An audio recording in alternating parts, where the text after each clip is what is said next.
Oh, hey Leah, how are you today? I'm really good, thank you. Bit weird being on this side of the podcast, but I'm good. I was about to say, just to explain to the audience, why is it a bit weird?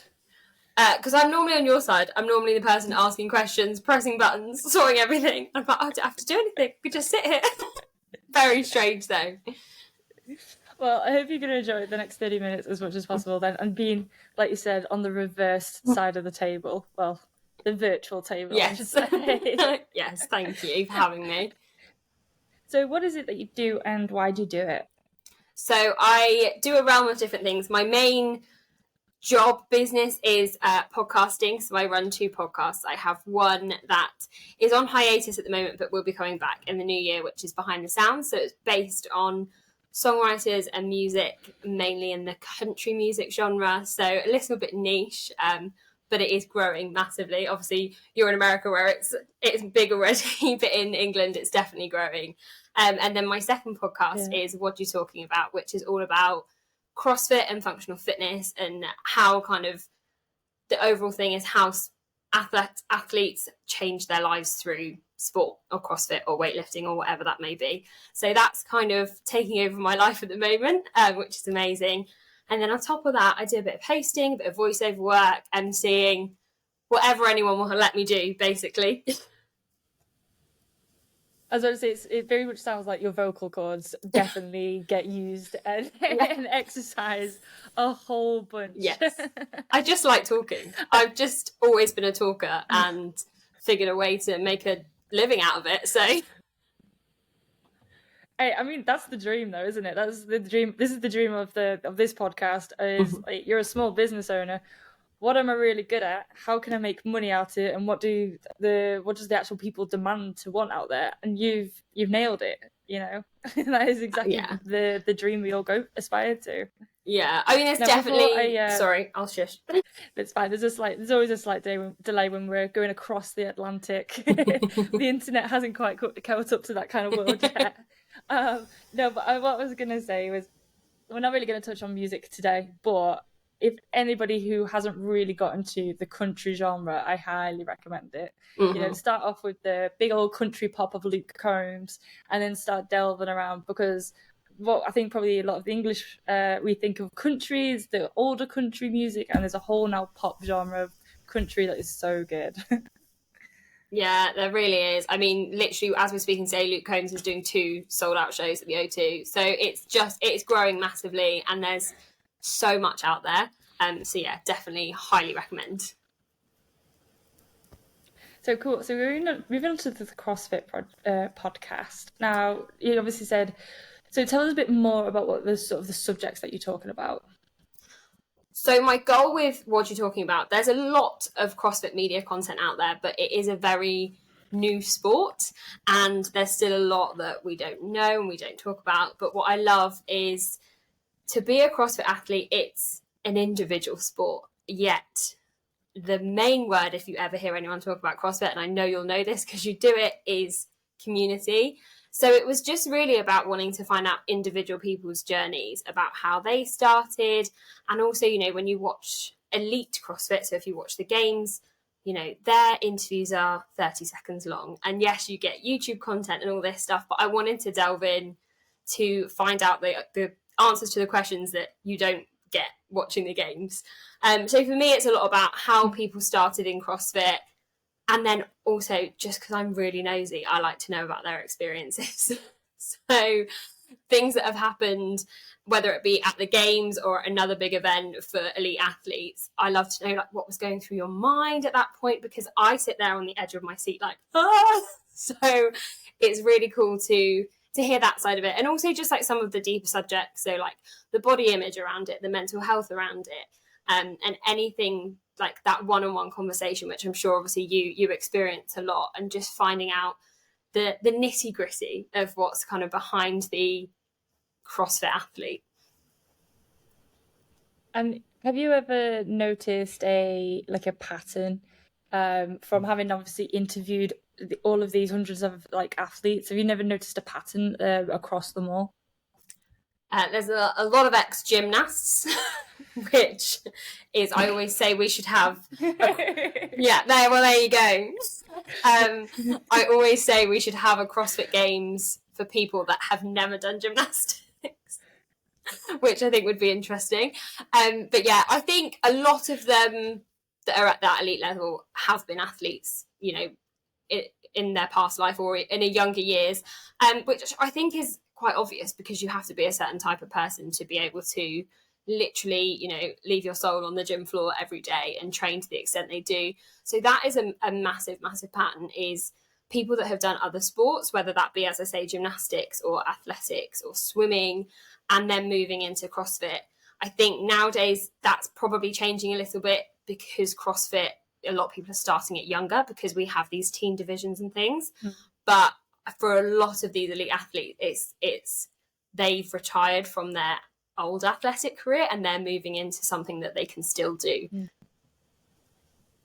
I completely resonate with that. I've noticed that pattern only because I sit in the trifecta camp where I did athletics, swimming, and gymnastics. That was my big three sports as a kid.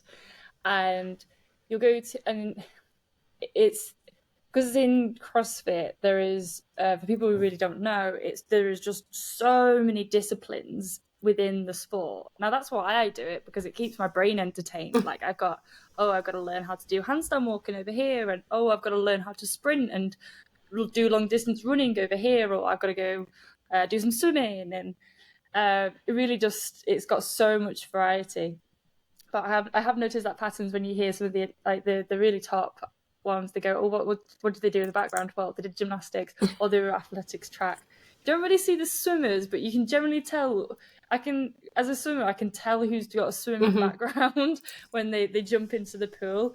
And it would say, like, say Tia Claire Toomey, for example, you know, she's got a better swimming stroke than quite like a top level sort of swimmers, and you can definitely tell the difference.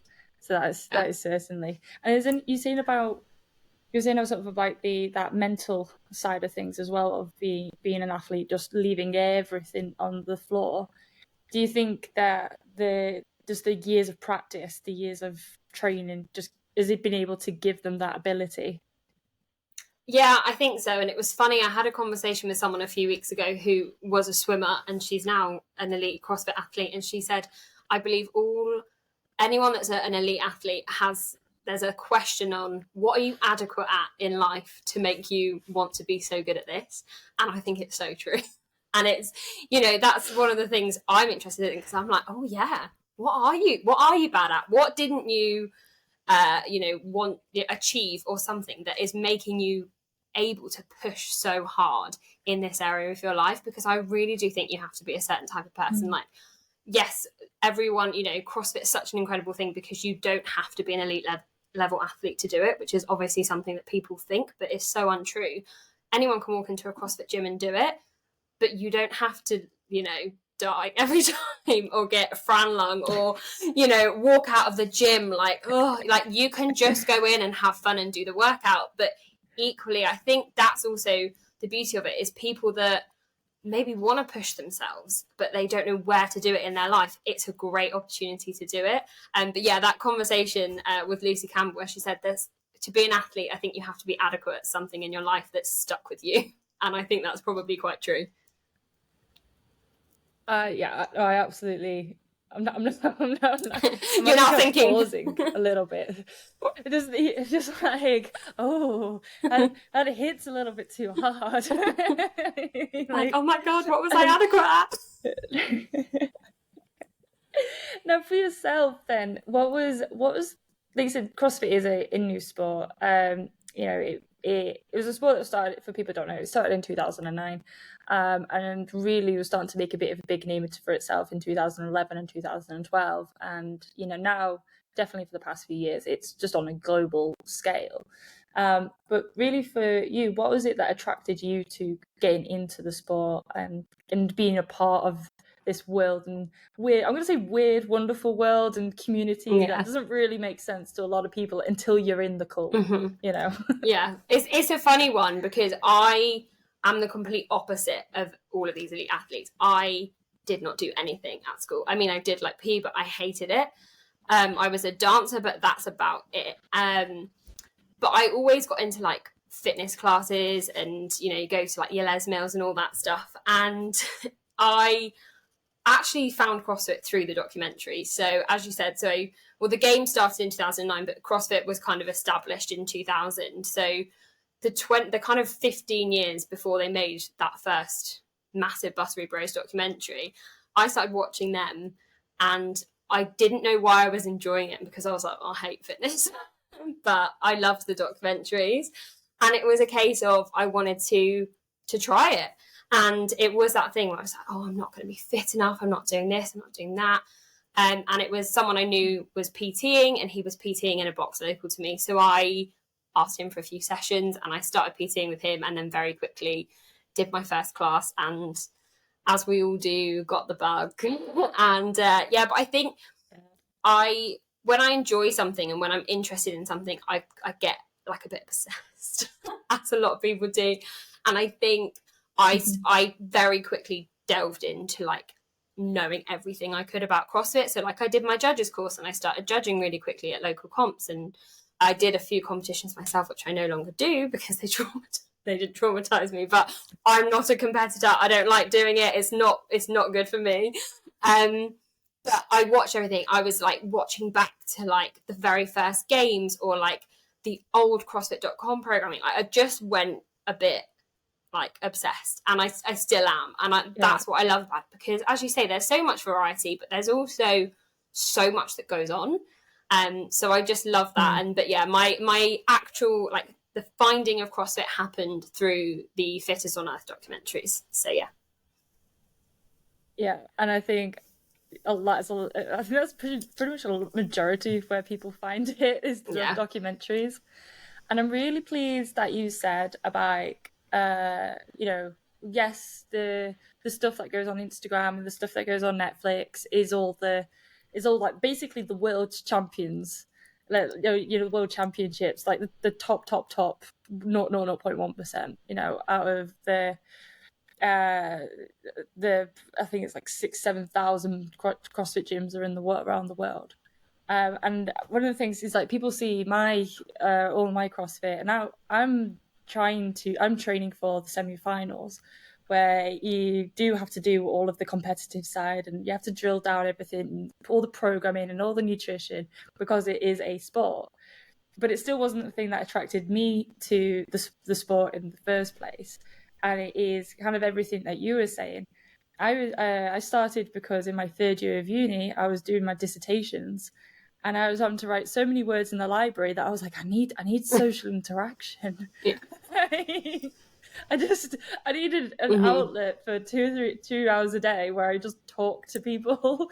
And and that's how I was like, well, so I got introduced to CrossFit a couple of years before, and I was like, oh, it's a bit expensive. That was the thing that put me off for a couple of years. I was like, oh, it's a bit expensive. I was a student. And I was like, no, I need to talk to people. So I joined, got the student discount, never looked back, because it is the whole, you might go sweat for an hour, but then it's like, should we go to the pub, or should we have one afterwards? Yeah. Or should we go around to have some food, or should we just go walking for the day? It's all the extra stuff that's part of the community. It's almost like the exercise bit it's almost the sideline. It is, yeah. And I think it's funny because you find like-minded people, right? And it's one of them things where for an individual sport, you probably spend more time with other people than you do on your own, like in any gym. And I think that's the case for even when you talk about like the top 1% of people that do go to the games, like they still train in an affiliate, most of them, with a bunch of people who are just going in for their daily workout. So that's what I really do love about it. And particularly like the competitions and things, that personally for me is where I see the community. Like even if you don't fit it in your box, which I'm sure pretty much everyone does, we call gyms boxes for anyone that's listening that doesn't know what that is. Another weird, wonderful thing about CrossFit. But even if you don't feel it there, I guarantee you go to any competition or any like CrossFit event or whatever, and you will find those like-minded people, and you will find that community. And that's what is so special about it, that I actually don't think any other sport has. I agree. And this is how we got connected as well, through a friend of a friend, or through the CrossFit world. Now I want to bring the journey kind of back to you. with now you're you're in the world of CrossFit, you're in the community. So how did you go about turning what's essentially is your hobby into now one of your main jobs? Podcasting, talking about CrossFit, you're MCing and hosting at the weekends for CrossFit competitions. What was that transition like? Weirdly enough, relatively easy, and not that I haven't worked hard for it, but the transition, I think, the podcasting, I obviously had a music podcast anyway, so I knew I could set up a podcast. I knew I could talk. I knew that I could, I was a bit like, oh, am I going to get the guests? But I also had I can't have a list of like backup guests, which is fine because everyone's story is relevant. But it was like, actually, this could work. The MCing, again, like I got a reputation in my box for being chief cheerleader at competitions because I was always the loudest in the room and I'd be like screaming for everyone and I'd be at every comp. And so I knew I could go to a comp and be aware and talk about what was going on. And I think that's probably half of it, is having the confidence to know that your knowledge is there. And so I literally DM'd the owner of one of our local CrossFit boxes and was like, hey, I know you've got a comp coming up. Do you have an MC? And he was like, actually, no. Do you want to do it? And I was like, yes, please. And that kind of just escalated. And then you do a couple and then you get recommended and you do more. But also asking, like I've definitely, you've got to ask for comps. So that kind of happened on the MC side. And then the podcast side, it was, as I say, like I knew how to create a podcast and I wanted to be honest, I wanted to be nosy. I wanted to find out things about athletes that no one had asked.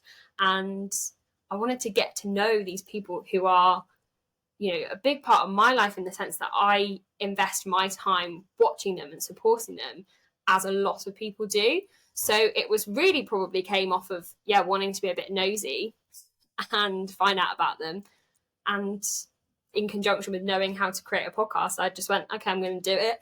Sent off a few DMs to people, didn't really expect anyone to say yes. And then by an incredible miracle, people came back to me and said yes. And like 6 months down the line, it's doing incredibly well. And I'm so proud of it. So that was probably a bit of a long-winded explanation, but there you go.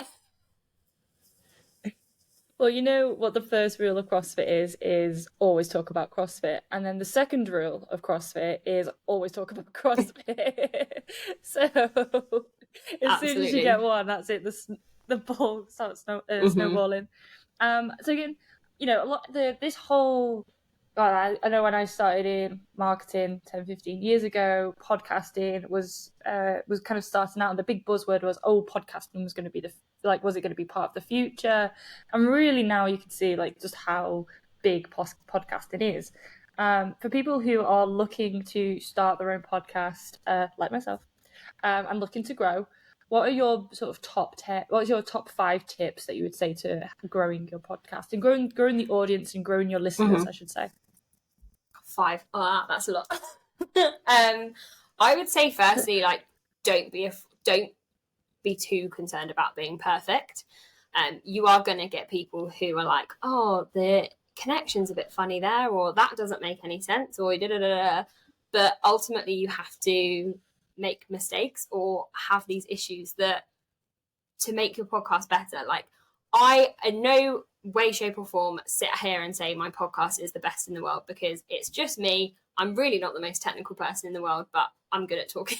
So I know that people listen to my podcast for the conversation, not for the fancy edits and all this stuff. And that's, if you can do that, amazing, and go for it. But if you can't do it, it doesn't mean to say that your podcast isn't going to be successful. So don't worry about being perfect is what I would say. And then I'd also say, don't worry too much about what you want to say. I think, again, it depends on the type of podcast you have. But for me, I will write notes and I will probably look at them once, because you go off into a conversation and a tangent, and that's where you get your good content. And that's where you get to, as we say, like the nitty gritty of the conversation. And again, it does all depend on what kind of podcast you listen to. Because if you listen to like a true crime podcast, obviously you need to read your notes and have the facts. but that's not the case with what you're talking about or behind the sound or whatever. So that would probably be a good tip for me. And then I think not being afraid to ask. So if you are having guests on the show, for me, like, I had a dream list of guests and I was like, do you know what? I'm just going to ask them. What's the worst that can happen? They don't reply or they say no. And I've been lucky enough to have a lot of them on there. So if guests are what you're looking for, don't be afraid to ask. And then I don't really know how many points that is, but I think probably the main thing for me is, don't worry about being perfect. And I really don't think you need to have, yes, the gear and everything helps, like having the right systems and the right mics and everything. You want to make good quality content, but don't let not having that stop you, because there are so many podcasts in the world that don't have any of that and they are still just as good. Absolutely. This is where I know I've always said is, as long as the content itself is good and there's depth behind it, then all the little extras is you can get away with it for a very long time. And we always call it the beta MPP stage, MPC stage. So for instance, I didn't start out with a mic, I didn't start out with my headphones, I just started out with the software because I knew I wanted it to be rough, ready, tested.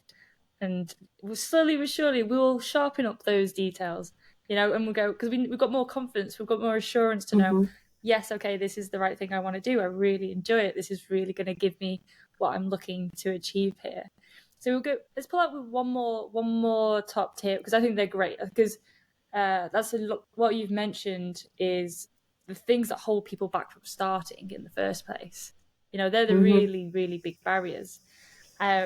But when the second fear is you start putting all of this content out and then nobody's listening. So it's almost like you are talking to yourself. So what would you say is that one top tip to just getting more people to listen to 30, 60 minutes long worth of content?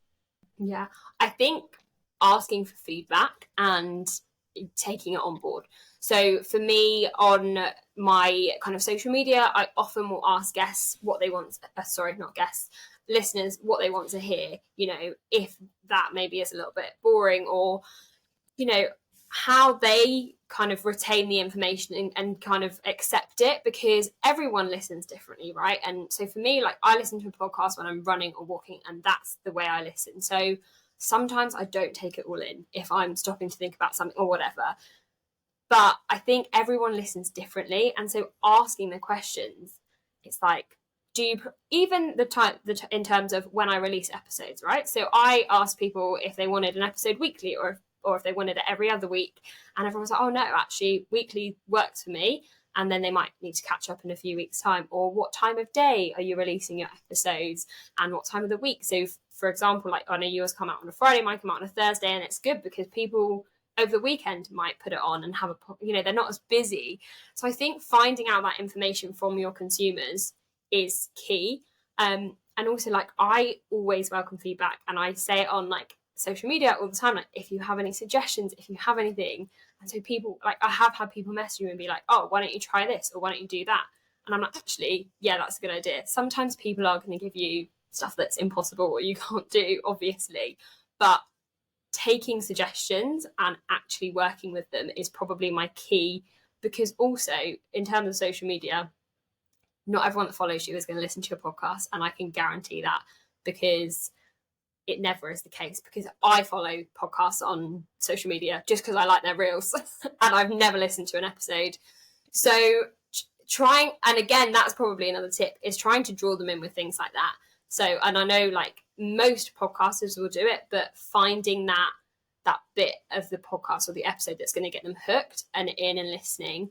I think for me, my topics of conversation are a little bit niche, because you probably wouldn't listen to my podcast unless you do CrossFit. But then equally, I'd like to think that most people that do CrossFit are, as we say, obsessed with it or will love talking about it and love listening to it. And that's the feedback I've gotten. But yeah, I would say find out what people want, whether that be social media or even like for me, like in the gym. I know not everyone in my gym listens to my podcast, but there's 2 or 3 people that have given me feedback, and I I'm on them all the time now. Like, what do you think about this? What about this? So just asking the questions. And I think 90% of podcasters are on their own, right? Or are small, business, apart from people like Stephen Bartlett, who, probably has a whole team of people around him asking these questions. But yeah, just asking and taking it all in as well. I absolutely, I love that, because that's what it's all about. You've the whole some the niching aspect. People can be so afraid to go, oh, if I go too niche, then it's like it'll be too small. But it's not. It's more, if you're known for being about CrossFit and talking about CrossFit, only CrossFitters are going to come, and they're going to talk to other people in CrossFit, and you're just going to stay in that world, and you're going to be that level of specificity that like we go all the way back to the depth of the content. That's what people enjoy and love. So like this is all about small businesses. Now, I mean, but admittedly, small businesses is a bit broad in that subject, but as a business owner, like you said, were the one-man bands where we're going to juggle all of these different hats, and then my goal is, if somebody goes through all the list of different episodes, they probably won't listen to a few of them to go, oh, that's not relevant to me, that's not relevant to me. Oh, but this one is like relevant. So in my head, my podcast is like a coffee book, a coffee table book, where you put it on there, you read a few pages of the bits you actually want to see, you put it down, you pick it back up, you put it down, and that's kind of how my vision is going forward. I love that. But if you see, like, resources were endless, like you had the Steve Bartlett team, for example, what would you do? What would you do, and what would you change about your podcast?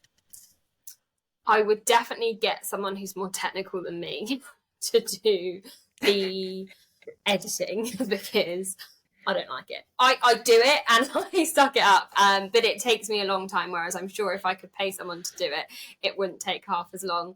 I think for me it would be being able to go and do in-person episodes, because I think, and I'm sure you experience this, the beauty of having, the internet is that we can do podcasts with anyone all over the world, and I'm so grateful for that. And I would never want to have a sit-in studio, because I wouldn't be able to speak to the people I speak to if I did that.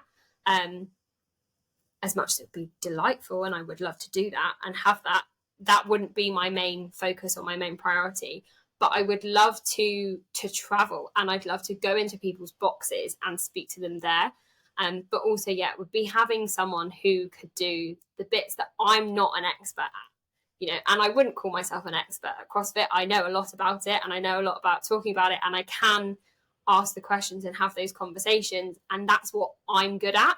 What I'm not as good at is all the other stuff that could make my podcast a lot bigger. And I'm never expecting it to be, for example, like obviously talking about Diary of a CEO, I'd never expect to have the listeners that he has, because that's not interesting for the people that listen to my podcast. Or it is interesting for a lot of people, but those people wouldn't want to listen to CrossFit, because a lot of people still think, oh, CrossFit. But so for me, it's not about, growing it in the sense of having a studio and paying people to come and fly and sit in and all that. It's about, for me, resources would be freeing up my time to do more of what I'm good at. That was a very roundabout way of saying that. No, and it's what we're talking about. Yeah, what we're talking about is delegation. And going back to very start of the podcast, where you know exactly what you're good at, you know exactly what your strengths are, and there is zero ego to go, nope, let's delegate this to people who are far better in these skill sets, because really the ultimate goal, the ultimate vision is to have something better for the audience, better in entertainment and enjoyment, and you can, what you said, work as a team. And I love the whole travel aspect, because that's one thing that is really, really easy with CrossFit is and I've said this 1,000 times because I have just been traveling all year, is you can go into any gym around the world and you've got the same core values, the same routine, the same mentality, but they're obviously still they're people from different countries, so you get their perspectives on life. So you get the travel world, but then you get the core familiarity around it. So I'm sure in the next year or two, that's where we'll be seeing you doing all of this adventurous stuff. I hope so. Yeah, I hope so. So very, very kind of like one last question to sort of close up. Because we haven't really touched much on the hosting side of it, the MCing side of it. Can you just a little explain a little bit more about what it is? So what I kind of do when I MC is probably the best way to describe it is in-person commentary. So if you were to sit and watch a football match, you'd have people obviously in the commentary box talking you through it. That's basically what an MC does, but on the floor in front of you with a mic. So it's really cool. I love it because you get to, my favorite thing probably is that you get to see people from all walks of life doing these competitions. And as someone who has competed themselves and really did not enjoy it, I have so much props and respect for anyone who gets on a competition floor. But yeah, it's basically commentary, but you are on the floor with them whilst they're working out. It is also a lot of organisation, so you are trying to keep a CrossFit competition to time, which let me tell you is not an easy thing. Anyone that's done any CrossFit competition will know there's always delays because, as we said, people sell their souls on the floor and they don't move. So it's running a day to time, it's commentating, it's different comps will obviously require different things, so there may be athlete interviews and things like that. But yeah, the main probably the best way to explain it for anyone that doesn't know is in person, in front of you commentary. Absolutely. And if as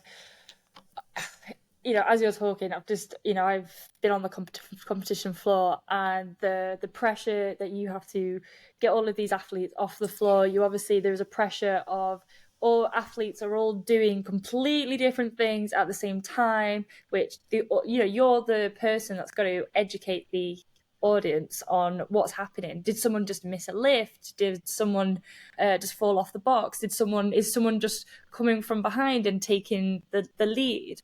So how do you prepare for that unpredictability? I think the preparation for me comes in knowing the workouts. So knowing the format of the workouts and understanding kind of what comes after what, because then you get an understanding of who's where. I think with the predictability, it's just having eyes and keeping moving, not staying with one athlete or one team, because even though they might be really fun to watch, there's probably something way more fun happening somewhere else. And also for me, like, you can guarantee I will do more steps than the athletes on that day because I run up and down the floor constantly. I'm like, what's going on here? What's going on here? And I think that comes from, I enjoy watching it and I enjoy seeing it. But it is just keeping your eyes open and being observant. And I think with lifts, I will often, get that rapport with the judges as well. So the judges know to be like, oh, look, watch this lift. They're going to lift 100 kilos or whatever it is. And having that understanding of who's doing what at what times. It's not easy. There's always a lot going on. It depends. Like, there might be another MC on the floor, for example, which is so cool because you don't have, you get your kind of side and they get theirs, or however it may be. But it's definitely just keeping your eyes open and not focusing on one person and one thing at a time, because then you're going to miss all the good stuff, basically. Oh, brilliant. So the final favorite question we always ask everybody, what is something that somebody could buy from you that is under, or consume from you that's under £100 that would add a ton of value to their lives? Well, you can listen to my podcast for free. There you go. That is probably it. I think if you want to learn about whether that be music or CrossFit, you can listen on Spotify, Apple, anywhere that you get a podcast, you can listen. And I think particularly if you're interested in just consuming CrossFit as a sport, watching it, understanding it, learning it, you can definitely find out a lot from it. But also if you're wanting to progress in any way as an athlete, in any sport, actually, I would recommend listening. Because remember, athletes are, like you said, a lot of CrossFit athletes come from a lot of different sports. They've learned different things and they're so transferable. So I think anybody who's just looking to get into fitness just to be a bit healthier, definitely go check out the podcast and start listening. And you never know, it could be like the documentary, the Netflix documentary. You could start going into CrossFit. Who Never knows? know. Absolutely. Yes. Thank Well, you. you're an absolute pleasure. Thank you so much for coming on to the show. It's been brilliant.